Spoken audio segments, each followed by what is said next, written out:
Okay, yeah, 15-minute quick whistle-stop tour of all the things that will help you hopefully with Chapter 6 and some of the Chapter 3 stuff as well, around sports psychology. I'm going to whiz through stuff, so you'll have a chance to pause it and look at it as you need to. But the first thing we're going to talk about is achievement motivation, which obviously ties into motivation, and just be aware that motivation is our energizing behaviour because of a drive to achieve a goal, so it's directed towards that task or that situation.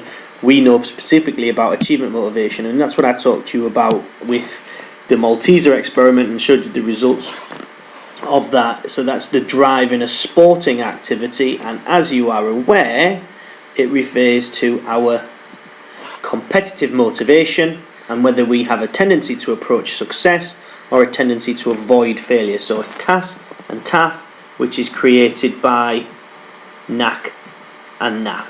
Yeah, so a high NAC, a high need to achieve, and a low need to avoid failure is it gives us a tendency to approach success. We would take the shot. And high NAF, a high need to avoid failure, and a low NAC, we wouldn't take the shot, we would pass. We don't want the failure down here, we don't want the failure up here, we want the glory. And that's the two polar opposites. Key things just to be aware of in there: know the link is the probability of success and the probability of failure against the incentive value and the incentive value of failure. Is it worth you doing? Is it worth the risk? And that's what different people with different personalities will make different judgments around. Okay, yeah, I know you've talked about group cohesion a lot. I've not something I've spoke to you about, but this is a slideshow that I'd had previously, so I thought I'd just quickly whiz through it. Karen's factors are the key points. Okay, so why a group is created, what's the bond that is created because of the group there, so make sure you're familiar with those. The key things is social loafing. Okay, that individuals can become isolated. Social loafing can occur. Social loafing, we know, is when people hide within the group. They don't feel like they're valued, therefore they withdraw their effort. In that, their individual contributions not measured. Individuals can also become obsessed with their personal goals, so therefore they don't tie into the group goals. One thing to be aware of: you think about our technology, how we could use Prozone to counteract social loafing. One way of doing that. Set individual targets within the goals within the group is another one. It's just, like I say, really quick. Leadership stuff's not as important to you, but these bits here about what makes a good leader are important, and how that would link into the previous slide around reducing social loafing, reducing the Ringelmann effect, giving us an effective group, because this leader is good at decision making, has good communication skills, is experienced, and can lead the group in a way that they want to be led and get the best outcome. So leadership is less important in this Edexcel spec as it was previously in my OCR spec, but it is important for you to be aware of it as a factor that affects the group dynamic and therefore group performance. Okay, also that term empathy is there, so we kind of understand and support our teammates within there. You've done a lot of stuff about mental prep, and I'm going to talk about goal setting in a second, but just be aware of these key terms. So commitment, the commitment to want to do it; self-confidence, your own belief in your own ability to be able to do it; the concentration, where we're going to talk about perception a lot tomorrow morning and visuals to stuff; and then the control and the emotional control, which is our arousal and our anxiety. Okay, so goals and goal setting, this should be something that we are very, very familiar with. Let me just get the page to make, keep doing that, to make sure that you've got everything on here that you need.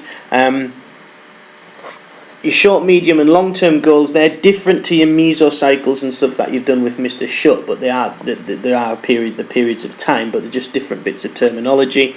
Make sure you know the types of goals, the outcome goals, the performance goals, and then also the process goals. So remember, process goals is not on there, I apologise for that, but process goals are the technical ones, yeah? So they're about technique. Performance, we're thinking about a PB, a personal best. Outcome, it's purely winning or losing. So we should all know this. Shouldn't need to spend any time on that, so you should all be aware of that. Those things, that's easy marks, and we'll talk about that in an exam. But I've left this slide in because I want you to be very, very familiar with this term self-efficacy. So self-confidence in a specific area is called self-efficacy, and I know we've discussed this before, but self-efficacy is based around previous experiences, previous success in that specific example. So we give examples of people who might have no self-confidence generally, but put them into a specific situation where they know they are very good, and they would have an awful lot more confidence to that specific situation. Interestingly, down here, Bandura suggests that people with high self-efficacy tend to have a tendency to approach success. Those with low self-efficacy have a tendency to avoid failure, and that makes sense if you think about it. If I've got loads of confidence, loads of belief, I'm going to go for the victory. If I've got less confidence, I don't believe in myself, then I'm going to avoid that risk and pass the ball on, or whatever it may be.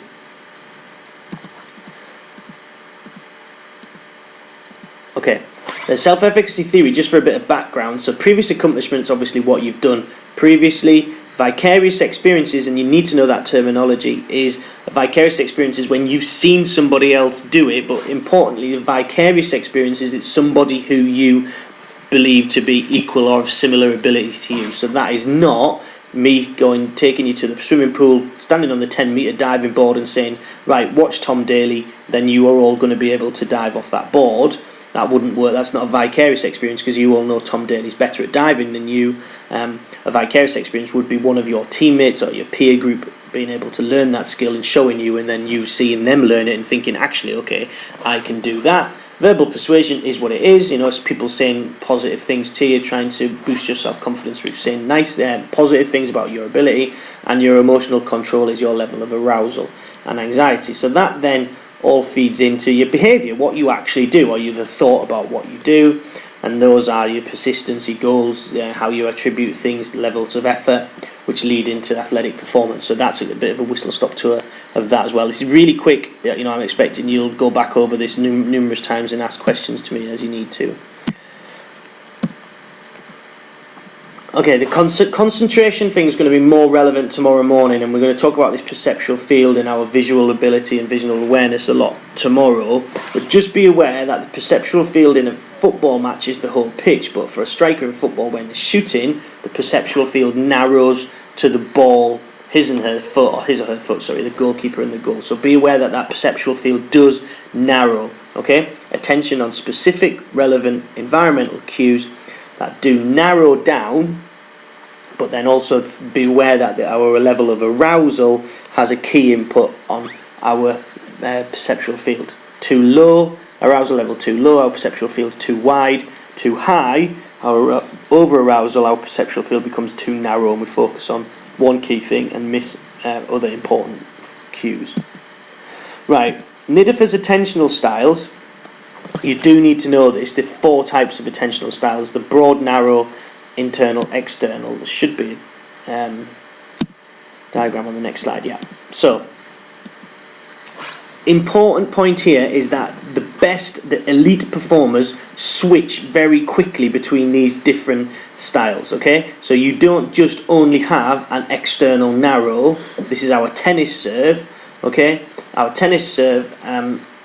Not a great example of how we switch, but if you think about someone in a football game, 1 minute I might be taking a shot, so my focus might narrow because I'm focusing just on the goal, that was said, but then the next minute I might be having to make a pass, and my focus is much wider, much broader, because I've got to pick out my players' positions, the opposition's positions, all the different things. Okay, so external broad is as wide as you get. External narrow is still external. We're still focusing on external things, but it's far narrower. So if I was receiving a serve in tennis, it's still an external thing, but it's much narrower. Internal broad and internal narrow are more difficult. Internal narrow is your own self mental rehearsal, thinking about your performance, visualization, imagery. So it's internal, it's focused on you, and it's narrow, so it's really narrow, and it's just on your own mental rehearsal. If it's internal broad, we've got their rugby team talk, you're thinking about tactical things. So internal, they're your own thought, but broad you're applying. So if you're a cricket captain and you're choosing who to bowl next, is a good example if you're the manager and you're delivering a team talk. Or similarly, if you are listening to a team talk, so if it's half time in a football match, you've got your focus on your internal factors, but you're still picking up broad bits going into that conversation. So it's a much wider focus than that's required on just your individual performance. Okay, so arousal is described as the exact level of excitement. So let me just go back. Under and over arousal can lead to disruption in concentration, which can cause poor performance, which we know. Okay. These 4 emotions must be controlled, and we've talked about motivation, we've talked a lot about arousal. Anxiety, remember, I've talked to you about it being a negative state of over-arousal. Okay, so over-arousal can lead to anxiety. And stress, you have to have something is the stressor. There needs to be a tangible thing that is causing you stress, an environmental stimulus. Something is always a stressor. So it might be you've got a younger brother or sister at home and they are stressing you out. Okay, they are the stressor. It's a bad example because stress is actually caused when you feel that you cannot meet the demands of the environment. So for example, an exam's a better example because you think that you're worried about the exam because you're questioning whether or not you can pass that exam. The exam is the stressor at that point. Okay, and then activation is simply the level of your mental preparation, how kind of active your mind is, how ready you are, which is at the opposite end of being really highly motivated. You know all about arousal levels. Just be aware, because the next slide is the inverted U theory, for example. Okay, and the optimal level here, which we've talked about loads, and the other theories as well. The key part of this here now is these 4 things. So the optimal level of arousal, whichever theory you're looking at, is different because of these 4 things. So if you're an introvert or an extrovert, what the task is like, whether it's a complex task or a simple task, what stage of learning you're at, so whether you're a novice or an expert, and how experienced you are. All of those factors mean that people's levels of arousal are different in different situations. Okay, so we've seen that diagram loads.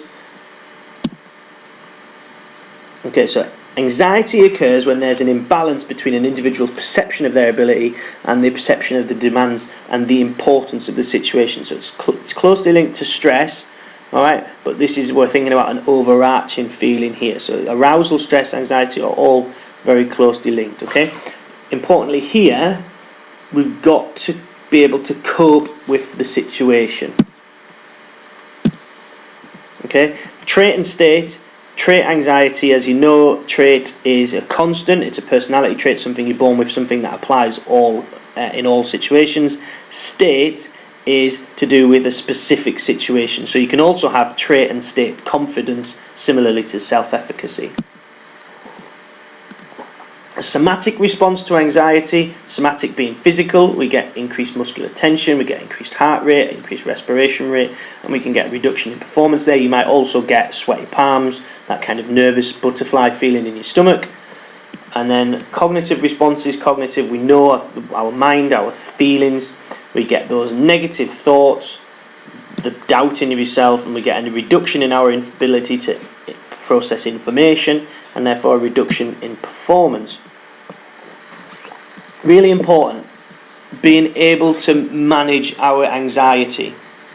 Okay, imagery, thought stopping, positive self-talk, and rational thinking, things that we're all aware of, we just need to be able to apply them at the right time in the exam. Somatic, PMR, which is when I had you tensing your body right down to your toes and then gradually relaxing each one. And then biofeedback is immediate physiological feedback. So it might be someone like taking your heart rate, for example, is a good one, because then you can show that your heart rate is coming down and that helps you to relax.